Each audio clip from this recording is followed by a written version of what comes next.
Welcome to the Bible Prophecy series. This is going to be episode 2 or our second study. So I want us to go to Proverbs 30. I'm going to read verse 1 and I am also going to explain some things. The words of Agur, the son of Jacob or Jakeh, the oracle. Now, what is an oracle? Well, an oracle is essentially a prophet.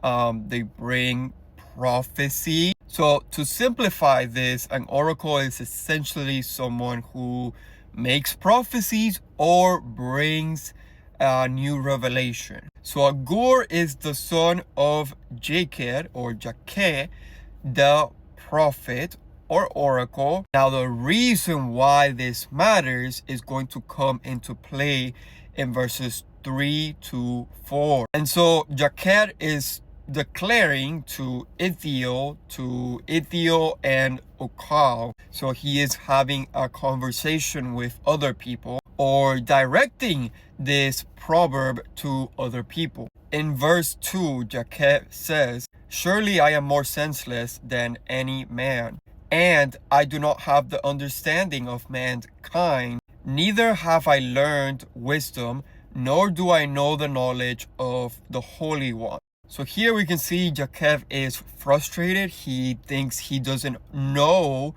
or understand God, and this is all going to come into play real soon. And so what we're going to read now is actually the payoff of the buildup of Jakeh's frustration. So verse 4 says, "Who has ascended into heaven and descended?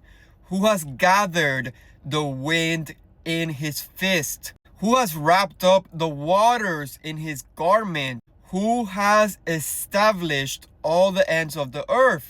What is his name? And what is his son's name?" Surely you know. Huge stuff right here. So he is asking, he is inviting not just the people he is directing this proverb to, but also people in general.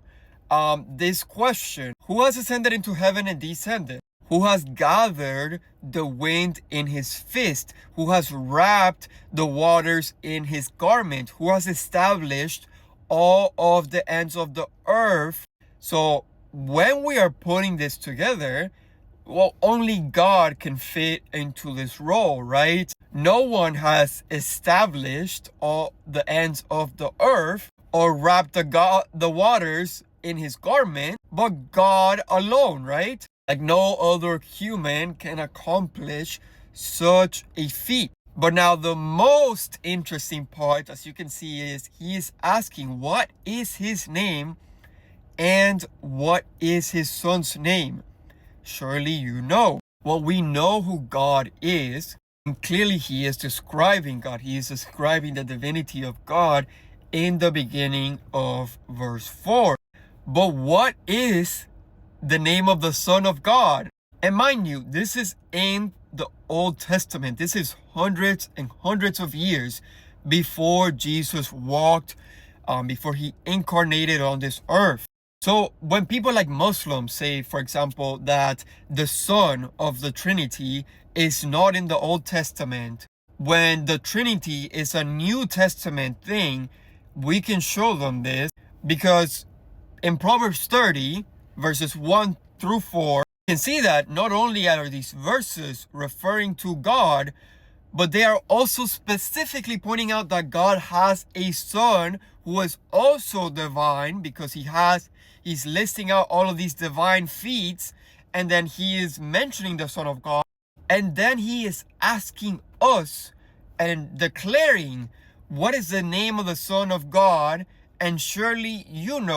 And this matters a lot because Jakeh is the oracle. He is the father of Agur. So Jakeh is a prophet. There is a prophetic lineage here, and this matters. Otherwise, we wouldn't be told, there wouldn't be a preface saying that Agur is the son of Jakeh, the oracle. But they tell us this on purpose because they are pointing to something that is prophetic in nature. Now, if you remember in the beginning verses, Agur is so frustrated. He clearly seemed annoyed. I mean, he says he is more senseless than any man, and he doesn't understand the Holy One. And the reason why he's so frustrated is because he doesn't know the name of the Son of God. This is the payoff of all the buildup, of all his frustration. Agur is trying to figure out, well, who is the Son of God?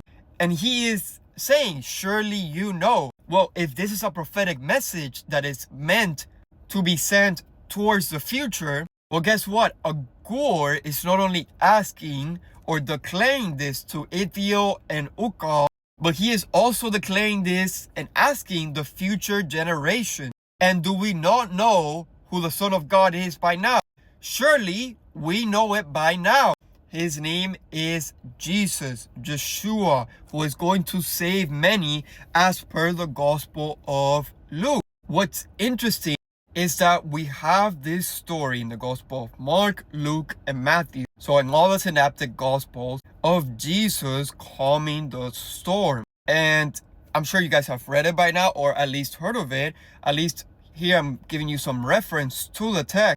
But in verse 41, the disciples became very afraid, and they were saying to each other, who then is this that even the wind and the sea obey him? Well, the wind and the waters are literally talked about in Proverbs 30 verse 4. This is all alluding to the divinity of God. And in Proverbs 30 verse 4, we are asked about the name of the Son of God. I find it interesting that in all three of the synoptic gospels, we get a very similar situation where the wind and the waters listen to the command of Jesus, who is the Son of God. And the disciples are afraid, and they are also asking, who is this? Just who is this Jesus? Which is the same question that Agur hundreds of years ago was asking. So hopefully this study has been fruitful to you guys. I think this is useful for two reasons. Number one, you're getting to understand what Bible prophecy actually looks like. It's not just some vague text that modern preachers just take out of context and say things like, oh, in this full moon, there's gonna be something prophetic happening. No, that's garbage. Your modern pastors and preachers are preaching garbage. I'm sorry to tell you the truth, but actual Bible prophecy is very specific, and it starts off hundreds of years typically before the prophecy is fulfilled, which is what makes the impact of the prophecy so great. Because you ask yourself, well, there's zero chance these people knew what was going to happen hundreds of years into the future. Because human nature, without the divinity of God helping us, I mean, we don't know what we're going to have for breakfast tomorrow. I don't know what I'm going to eat tomorrow for breakfast. Yet you have all of these prophecies clearly pointing at something greater, hundreds, if not thousands of years into the future. So this is the difference between what actual Bible prophecy looks like and what your preacher or false pastor pulling out a Bible verse out of context and trying to make it look prophetic looks like. This is also really good for apologetics, because Muslims love to say that there is no divinity to Christ, there are no prophecies that make him out to be divine, that there is no Trinity in the Old Testament. This is a clear way to point them to what we have known and what we believe, and that not only the New Testament but the Old Testament backs up the Trinity and the divinity of Jesus and the prophecies that claim that he is divine by nature. Again, I hope this study was fruitful to you. Have a lovely day. We're going to continue the Bible prophecy series maybe a week from now, or maybe a couple of days from now. I don't know. I'm not a prophet.